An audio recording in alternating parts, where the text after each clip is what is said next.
Education is the passport to the future, for tomorrow belongs to those who prepare for it today.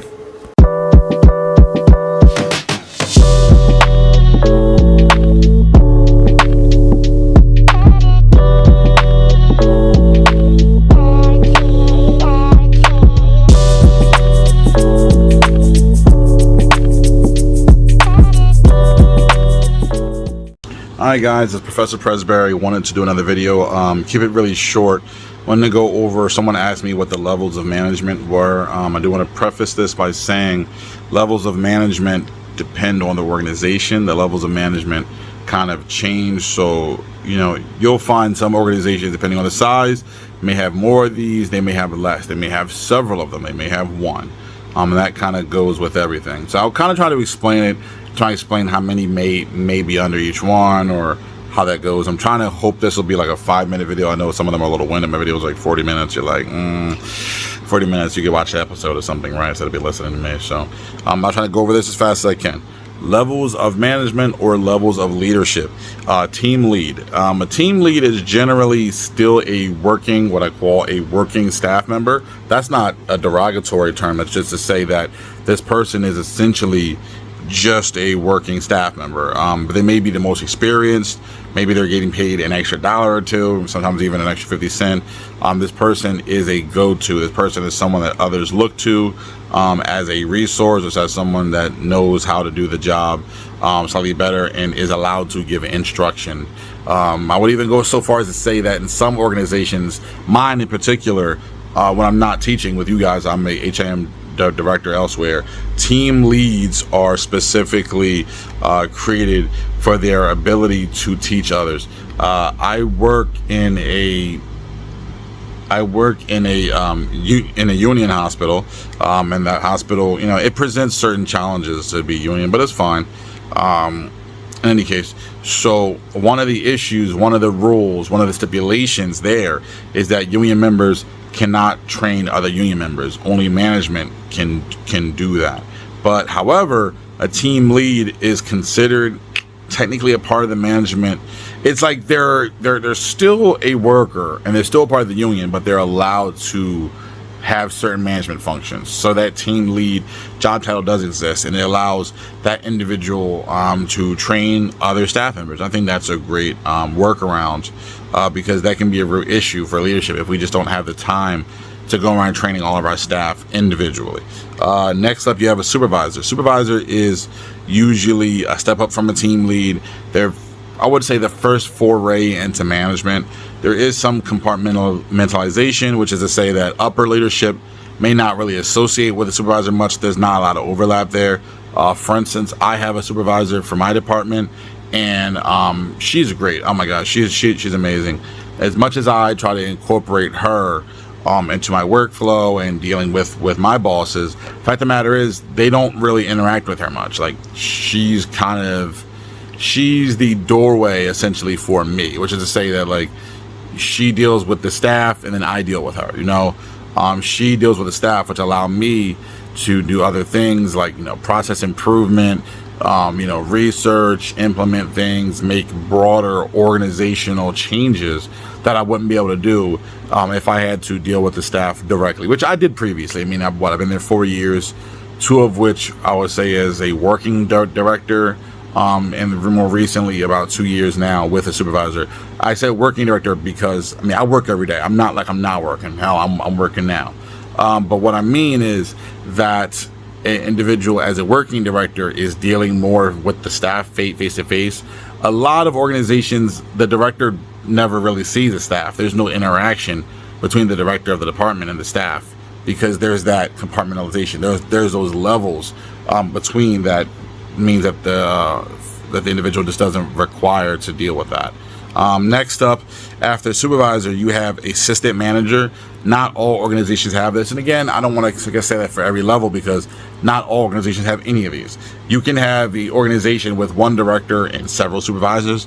You can have an organization with one director and several managers, several assistant managers, or what have you. That just depends on the organization, depends on their budget, on their needs. Generally, it goes, like I said, team lead, supervisor, assistant manager. So the assistant manager step up even from the supervisor. They have a little bit more respect from an organizational standpoint. They have more, they're privy to more knowledge than, say, the supervisor is, and even the team lead, obviously. They work alongside directors and alongside other assistant managers just to get the job done, whatever that may be. After that, you have managers. Managers, obviously, it's I want to say the first solid step between supervisor and director. Manager is a solid step, I say, because you're going to see a lot of managers. You're going to see a lot of supervisors. What you will not see generally is these little halfway steps, these halfway titles between. So assistant manager, you may not see that. Associate manager, you may not see that. But you'll see manager and you'll see supervisor. It's just those ones in between you may not see. So we have manager, we have assistant or associate director. They're the same thing generally. An assistant or associate director.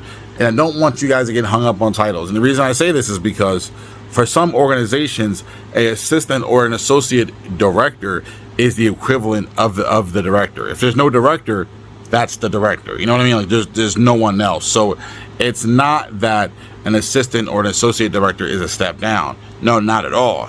An assistant or an associate director simply may be just a name for that. And that's something I had to learn too. I came to New York 2019.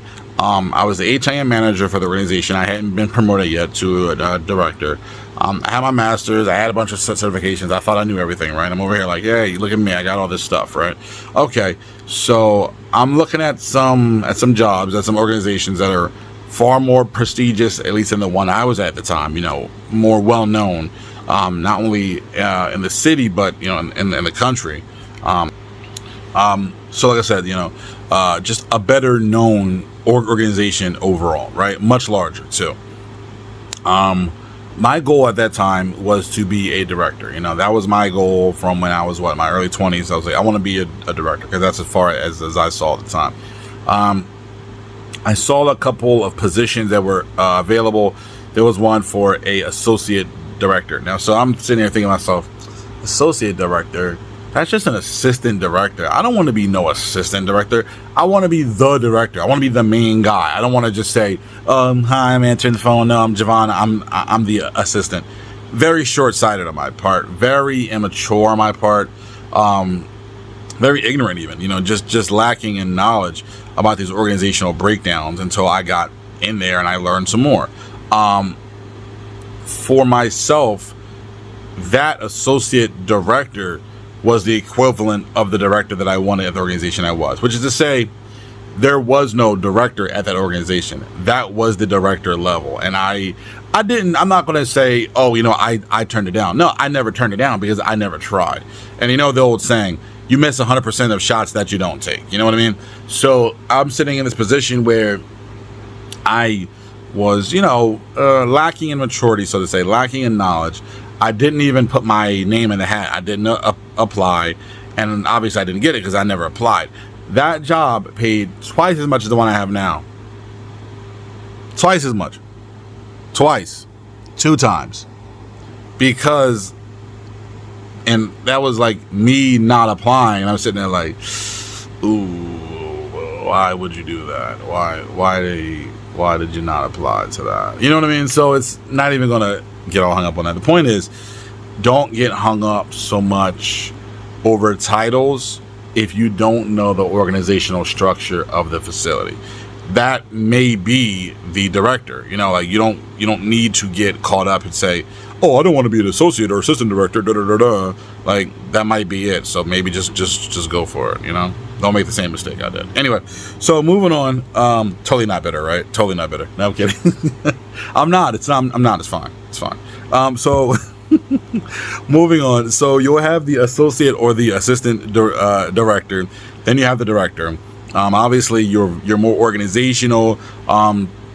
Director is, once you get to director level and up, you're not what I call a working manager anymore, which is to say, I go to work and 95 to 99% of my day is spent however I want to spend it. If I go into work and I stare at the wall for 8 hours, I could do that. I don't do that, but I could. What I'm saying is I'm using my time to approach my day however I'd like. It's very abstract. My day may consist of all meetings. My day may consist of me reading all day, reading up on different statutes and laws and things that are going to affect the department. My day may consist of me creating educational pieces, and that's kind of where my bread and butter has been. And it's kind of like, it kind of feedback and circles in. Obviously, I'm the professor here. I'm the HIM director at my other job. So those things, there's a real synergy there. What happens is sometimes I've had to create educational pieces for work functions, for an entire function in my department that did not have a educational piece. I had to create one. We're talking from the ground up. We're talking 40 to 50 pages in a PDF, in a Word document, with pictures, step by step, as detailed as you can get. And I said, my time is just my time. So maybe I'm doing that. Maybe I'm creating an educational piece. Maybe I'm reading all day. Maybe I'm in meetings just back to back to back. And any of those things can happen. Whereas, let's say my supervisor, the young lady that works under me, she's more making sure the work is getting done. My job, I've said this before, my job as the director is not to do the work. My job is to make sure that the work gets done. And those are two very different things. You know what I mean? I'm not sitting there folding pieces of paper. I'm not pulling records. I'm not coding. I'm not doing any of that. I'm the director. I'm not doing any of that. But my job is to make sure that it's getting done and to make sure that things are moving and that we have a certain quality threshold. That's my job. It's very abstract, and I think the further up you go, the more abstract it gets. That's my experience. So as the director, I'm like, my boss isn't working. He's handling issues on an organizational level that are a grade above mine, right? Okay, so circle back. So you have your directors, right? After you have your directors, you have a senior director. Now, a senior director is obviously a step above a director, but it really depends on the department, right? And it can be a breakdown of what you can find, right? So you can be a director, you can have several supervisors under you, you can have several managers under you, or you can be a senior director and you might have a couple directors under you. You know what I mean? I work alongside a wonderful director. She's a senior director for patient access. She's not my boss at all. She's not above me. She can't tell me what to do. We're actually parallel. So I'm the HIM director. She's the senior director. Now, you would look at that and say, well, Javon or Professor, she's senior director. Can't she tell you what to do? No, she can't tell me what to do because she's not my boss. We exist in the same umbrella. We're both under revenue cycle and we work very well together, and our job requires that we be cordial and we work together and make things happen. That's fine. I got no problem with that, but she's not my boss, even though she is a half step above me, I would say. Yeah. Now, not every organization is going to have those little half steps. That's why I want you guys to understand it depends on the organization. It depends on their budget. It depends on their breakdown. It depends on what they're comfortable with, as far as like, how many of these do you need? How many managers do you need? How many supervisors do you need? Some places will have none. Some places will have 1 million. So you have that. So after the senior director, you have the associate or the assistant VP. And that's same as, the assistant director. It may just be that one title. So you have the assistant VP or the associate VP. Then you have the VP of, revenue cycle in my organization. Yeah, you have the VP revenue cycle. You have senior VPs. And then you have, from what I believe, those are your chiefs. So you have your chief financial officer. You have your chief information officer, your chief executive officer, chief operating officer, et cetera, et cetera. Now, at each of those levels, the way it breaks down, depending on the organization, you may have several of one thing under another. So just to break it down, right? If you are the chief financial officer, you may have several vice presidents under you. And each of these vice presidents will in some way relate to money or how the organization makes money, right? Then if you are the vice president, you may have 4 or 5 directors under you.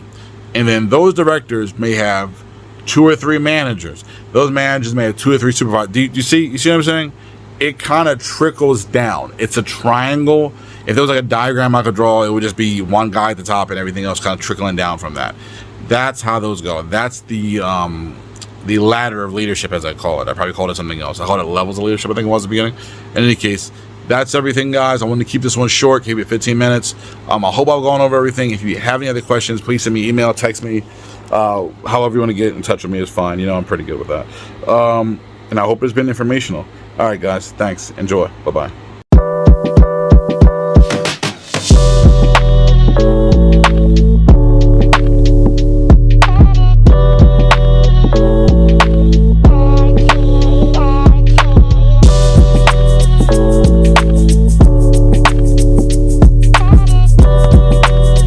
Intelligence is not enough. Intelligence plus character. That is the true goal of education.